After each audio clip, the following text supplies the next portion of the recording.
মানুষ যখন কোনো শক্তি লাভ করে তখন সে নিজেকে বলশালী মনে করে। শক্তি লাভ করলেই তার মধ্যে অহংকার চলে আসে, অভিমান চলে আসে। তার কারণ হলো সে একটা সহজ কথা বুঝতেই পারে না। এই সব যা হচ্ছে সময়ের জন্য হচ্ছে। সময়ের থেকে বেশি বলশালী আর কেউ নেই। এই সময়ের জন্যই রাবণ ভক্তি দ্বারা কৈলাস পর্বত তুলে নিয়েছিলেন। আবার সেই সময়ের জন্যই, সেই কারণেই রাবণকে বধ হতে হলো। তার সাথে সাথে রাক্ষস কুলও ধ্বংস হয়েছিল এবং লঙ্কাও ভস্ম হয়ে গেছিল। দেখতে গেলে জন্ম থেকে মৃত্যু পর্যন্ত এই যে সময়, সেটাই হলো জীবন। কিন্তু তার মধ্যেও যা সময় আসে কোনো কারণেই আসে। সেই সময় আমরা যাপন করে কিছু শিখতে পারি।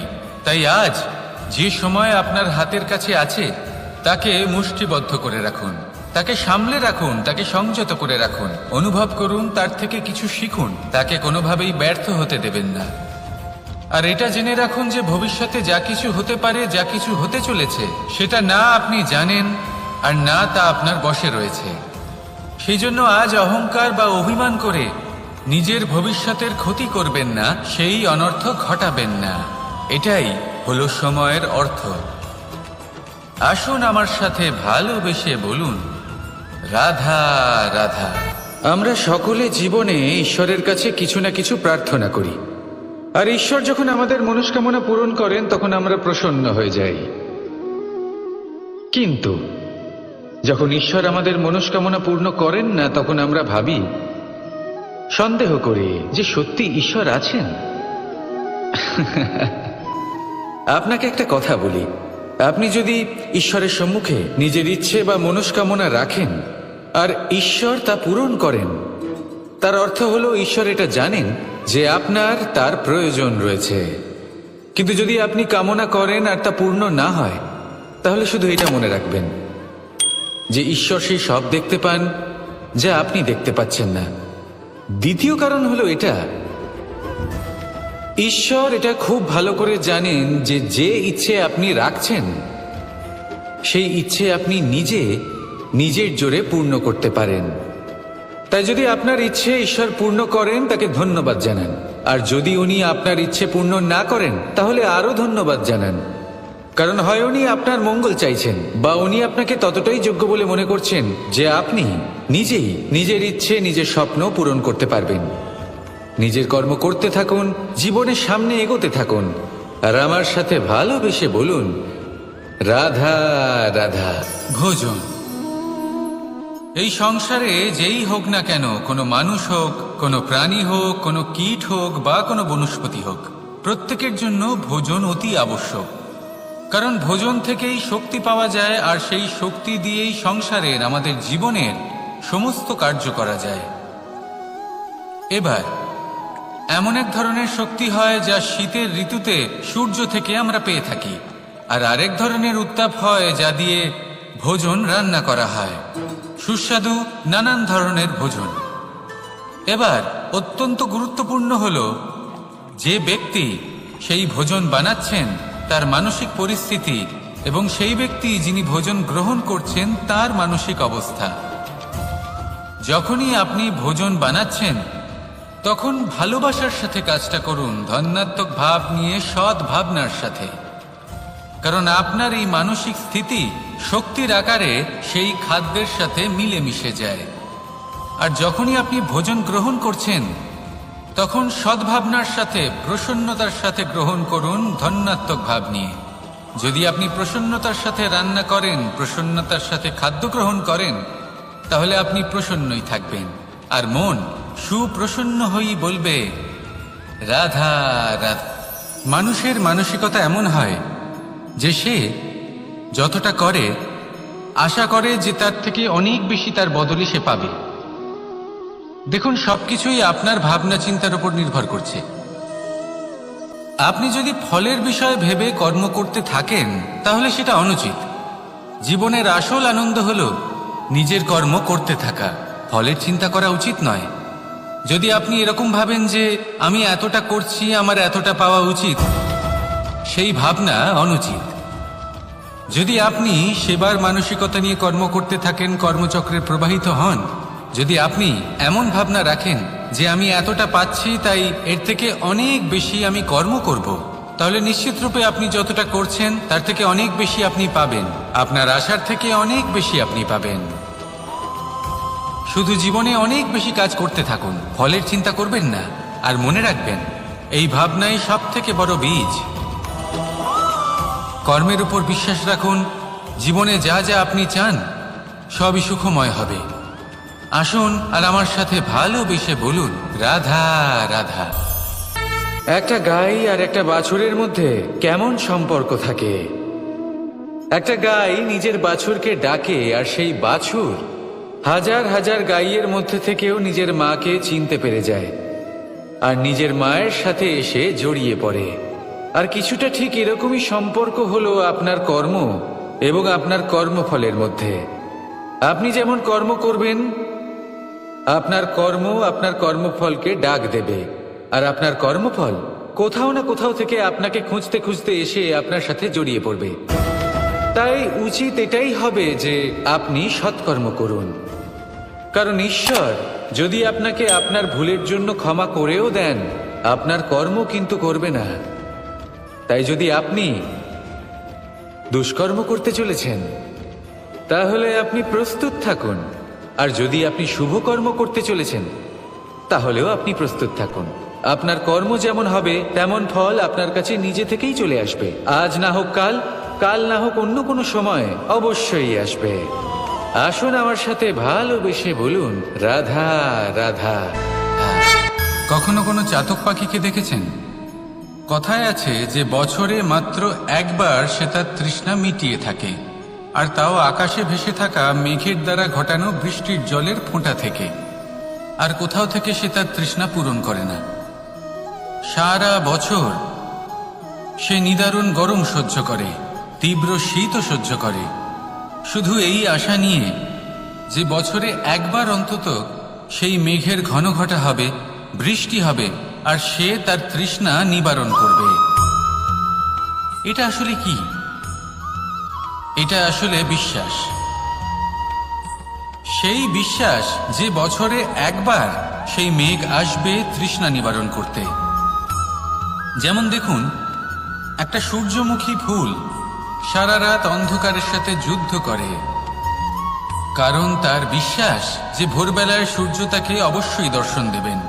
সেটাও বিশ্বাস ছিল যার উপর ভরসা করে মনু একটা নৌকা নিয়ে বেরিয়ে পড়েছিলেন এবং সমস্ত সৃষ্টিকে প্রলয়ের হাত থেকে বাঁচিয়েছিলেন। সেটাও ছিল ভালোবাসার প্রতি বিশ্বাস, যার উপর ভরসা করে বানর এবং ভাল্লুক সেনা নিয়ে শ্রীরাম আক্রমণ করেছিলেন সমস্ত বরদানপ্রাপ্ত অসুরগণ এবং রাক্ষসগণের লঙ্কায় এবং জয় লাভ করেছিলেন। এই বিশ্বাসই হলো এই বিশ্বের আশা। বিশ্বাস রাখুন যে আপনি হলেন সর্বশ্রেষ্ঠ এবং শুধুই নিজের কর্ম করতে থাকুন। এই বিশ্বাসের আশাই আপনাকে প্রতি মুহূর্তে বল প্রদান করবে। এ হলো আমার বিশ্বাস। আসুন আর আমার সাথে ভালোবেসে বলুন, রাধা রাধা।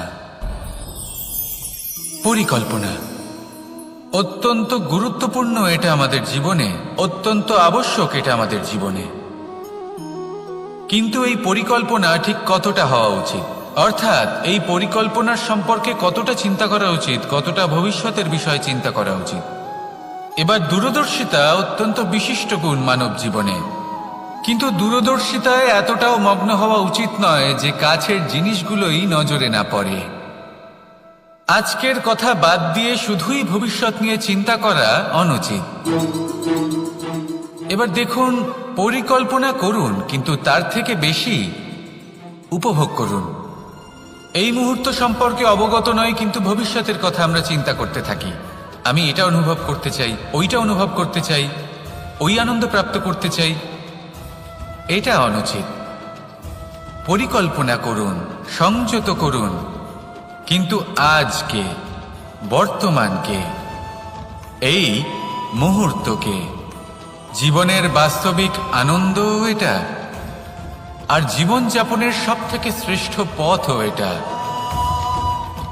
আসুন আমার সাথে ভালোবেসে বলুন, রাধা রাধা। আমরা সকলেই কামনা করি আমরা সবাই সেটা প্রাপ্ত করতে চাই যে আজ পর্যন্ত কেউ প্রাপ্ত করেনি, সেটা পেতে চাই যে আজ পর্যন্ত কেউ পেতে পারেনি, সেটাই কাছে রাখতে চাই যে আজ পর্যন্ত কখনো আমরা পাইনি।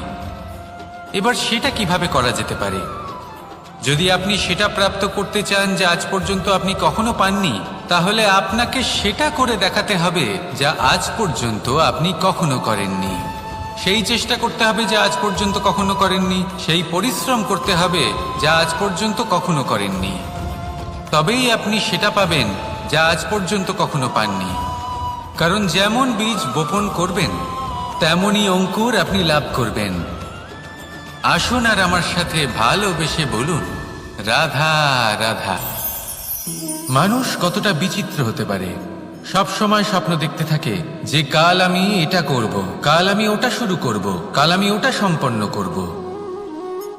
এই যে কাল শব্দটা, এই কাল অত্যন্ত বিচিত্র এক শব্দ। আমরা সবসময় এটাকে আসতে দেখতে পাই, কিন্তু এটা আসাতে বর্তমানে পরিণত হয়। আবার আজ নতুন কাল দেখতে পাই, তার জন্য অপেক্ষা করি, যখন সেটা সামনে আসে বর্তমানে পরিণত হয়। এই কাল সবসময় একটা মিথ্যে সান্ত্বনা দেয় যে সে আসছে, কিন্তু সে কখনোই আসে না। যেটা আপনার হাতে রয়েছে তা হলো আজ, বর্তমান। তাই যা করার আছে, যা সম্পন্ন করতে চান, যা শুরু করতে চান, আজ করুন, বর্তমানে করুন। কারণ আজ আপনি যা করবেন সেটাই আপনার ভবিষ্যৎ নির্ধারিত করবে। ভবিষ্যতের বিষয় ভাবতে থাকলে ভবিষ্যৎ সুন্দর হবে না। আজ কর্ম করতে হবে। তাই আজ বর্তমানে জীবনযাপন করুন, কর্ম করুন, আর আমার সাথে ভালোবেসে বলুন, রাধা রাধা। আম এবং নিম, এই দুই যে যার স্থানে অত্যন্ত বিশেষ, অত্যন্ত শ্রেষ্ঠ। আম আমাদের শক্তি বাড়ায়, আর অন্যদিকে নিম রোগের সাথে লড়াই করার আমাদের ক্ষমতা বাড়ায়। এবার আম অত্যন্ত মিষ্টি হয় আর নিম অত্যন্ত তিক্ত। তাই এই কারণে কি নিমের নিরাশ হওয়া উচিত বা নিজেকে ঘৃণা করা উচিত? তার স্বাদ তিক্ত? কখনোই নয়। দেখুন, নিম তিক্ত, এতে নিমের কোনো দোষ নেই। দোষ হলো জিহ্বার, যে মিষ্টি পছন্দ করে, তিক্ত পছন্দ করে না। কিন্তু যদি আপনি নিজের জীবনে নিমের প্রয়োগ না করেন, তাহলে আপনার রোগ প্রতিরোধ ক্ষমতা বাড়বেই না। তাই নিম হলো অত্যন্ত গুরুত্বপূর্ণ। এর থেকে আপনি কি শিক্ষা পেলেন? এটাই যে জীবনে কখনো অন্য কারোর মাপকাঠি দ্বারা নিজেকে পরখ করবেন না। আপনার যোগ্যতা, আপনার বিশেষত্ব, আপনার গুণ, অপগুণ, এই সব কিছু আপনি নিজে বুঝে নিন, সেটাই যথেষ্ট। আসুন আর আমার সাথে ভালোবেসে বলুন, রাধা রাধা। সৌন্দর্য। মানুষ নিজের সৌন্দর্যের বিষয়ে কতটা ভাবে, চায় যে সে সব থেকে বেশি রূপবান হবে, সব থেকে বেশি সুন্দর হবে। কিন্তু সৌন্দর্যের পরিভাষা কি তা কি সে জানে? কোনো মাকে জিজ্ঞেস করুন, ওনার জন্য সৌন্দর্যের পরিভাষা ওনার সন্তান। কোনো ভক্তকে জিজ্ঞেস করুন, ওনার জন্য সৌন্দর্যের পরিভাষা ওনার ভগবান। শ্রীরামকে জিজ্ঞেস করুন, ওনার জন্য সৌন্দর্যের পরিভাষা হলো হনুমান। ভাঙা হানু, ফুলে যাওয়া মুখ, দেখতে গেলে উনি বানর, লম্বা লেজ, এত নিরীহ যে ওনাকে অমূল্য মালা দিলে সেটা ছিঁড়ে তার ভেতরে শ্রীরামকে খুঁজছিলেন। কিন্তু ওনার ভাবনা কত সুন্দর।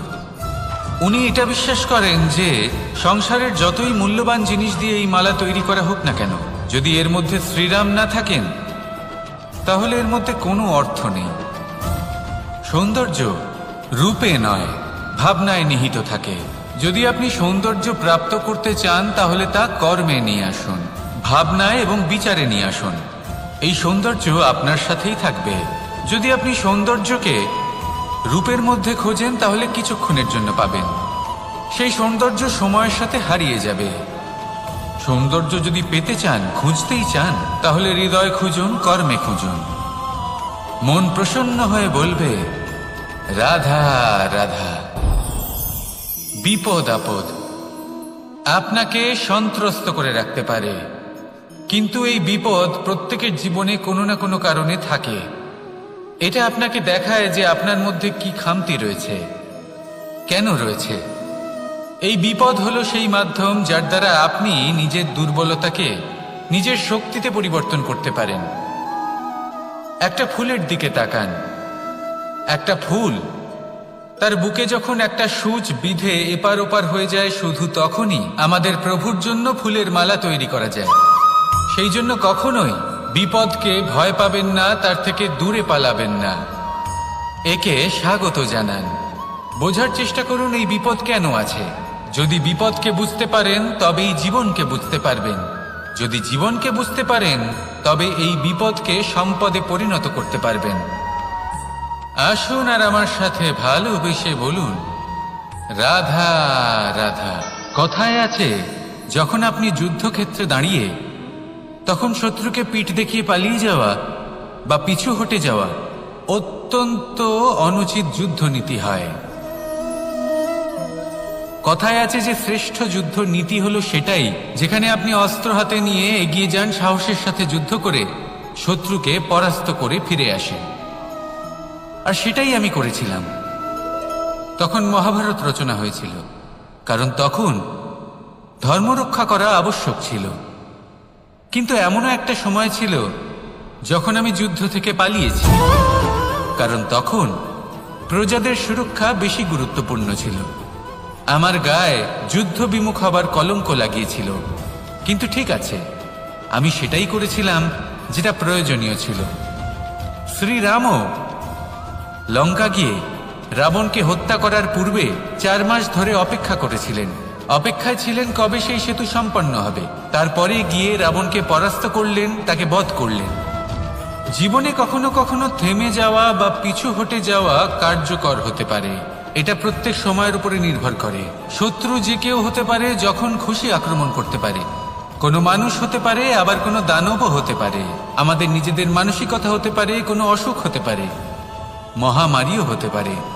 সেক্ষেত্রে সেটাই করুন যেটা উচিত মনে হয়। দেখুন, প্রত্যেকবার নারায়ণ তো আপনাকে সাহায্য করতে আসবেন না।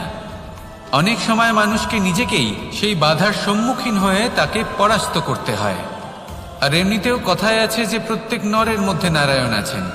তাই অন্তরের নারায়ণকে জাগ্রত করুন, আর যা সমস্যা আছে তাকে সমাপ্ত করে ফেলুন, তা সে যতই পিছু হটে করতে হোক না কেন। আসুন আর আমার সাথে ভালোবেসে বলুন, রাধা রাধা। অনেক সময় এমন হয় যখন মানুষ আমাদের সত্যকে অস্বীকার করতে থাকেন আর মানুষের মিথ্যে কথাগুলিকে গ্রহণ করেন, তাও আবার অত্যন্ত সহজে। তখন আমাদের খুব দুঃখ হয়, বড়ই ক্রোধ হয় মানুষের এই মানসিকতা নিয়ে। কিন্তু এটা জানা অত্যন্ত গুরুত্বপূর্ণ যে এমন কেন হয়। কারণটা কি আপনারই কি কোনো দোষ রয়েছে? কখনোই নয়।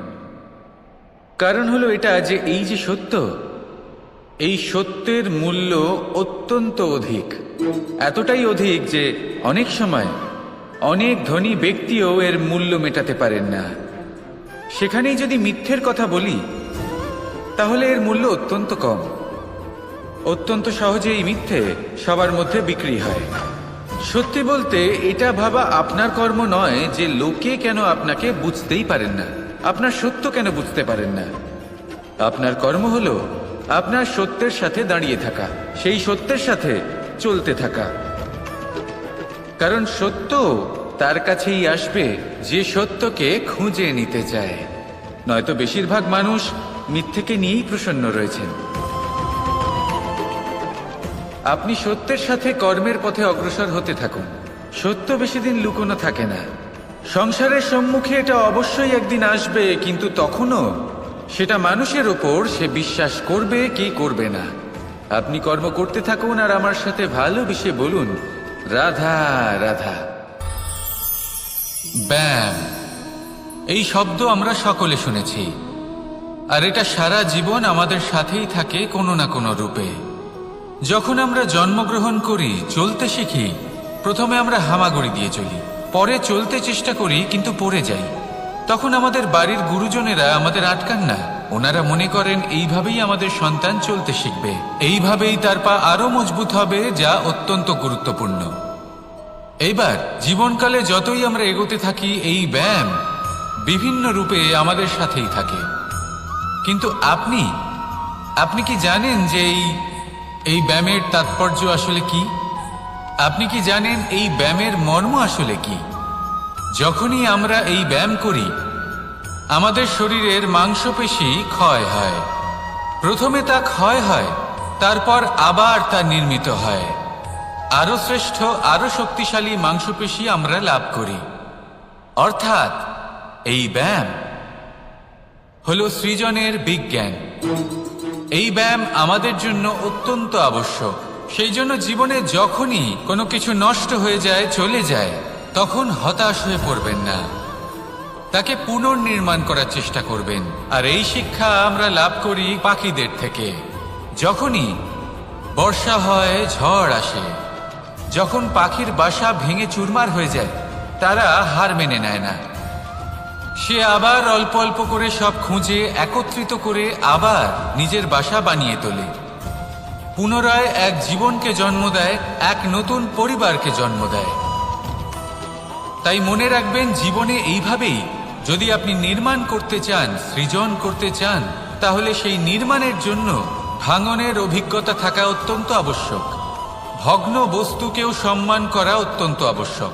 এই আচরণ মনে নিয়ে আসুন, মন প্রসন্ন হয়ে বলবে রাধা রাধা।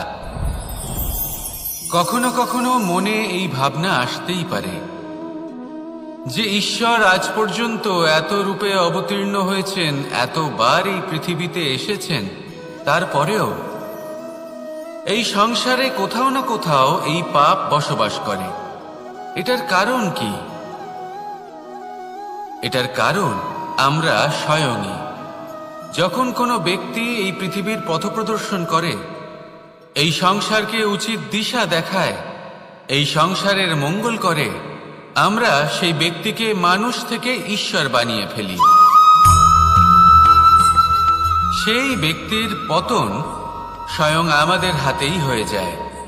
কারণ সেই ব্যক্তি তার শ্বাস প্রশ্বাসের জন্য হয় না, সেই ব্যক্তি হলো সেই ভাবনা যা সে এই সংসারকে প্রদান করেছে। আমরা সেই ব্যক্তির ভাবনাটারই অন্ত করে দিই। এটা উচিত নয়। আমরা ওনাকে প্রভু মেনে নিই। প্রভু মানার পর আমরা ওনার কাছে প্রার্থনা করি, হে প্রভু, আমাদের সাহায্য করুন। যদি উনি প্রভুও হন, তাও উনি পৃথিবীতে এসেছেন মনুষ্য রূপে। যা কর্ম করেছেন, যা শক্তি প্রাপ্ত করেছেন, এই দেহ থেকেই প্রাপ্ত করেছেন। আপনাদের এটা বোঝানোর জন্য যে এই কাজ আপনিও করতে পারেন। যারা সৎ আত্মা থাকেন, তাদের জন্য সর্বশ্রেষ্ঠ শ্রদ্ধাঞ্জলি হলো এটাই যে আপনি তাদের পদচিহ্ন অনুসরণ করে চলুন। না ওনাদের স্মরণে থাকুন, না পুষ্পের মালা ওনাদের চরণে রাখুন, বরং তাদের ভাবনাকে অনুসরণ করে সেই ভাবনা নিয়ে এগিয়ে চলুন। এটা না শুধু আপনার জন্য, বরং সমগ্র সংসারের জন্য লাভদায়ক। তাহলে এটাই করুন, আর আমার সাথে ভালোবেসে বলুন রাধা।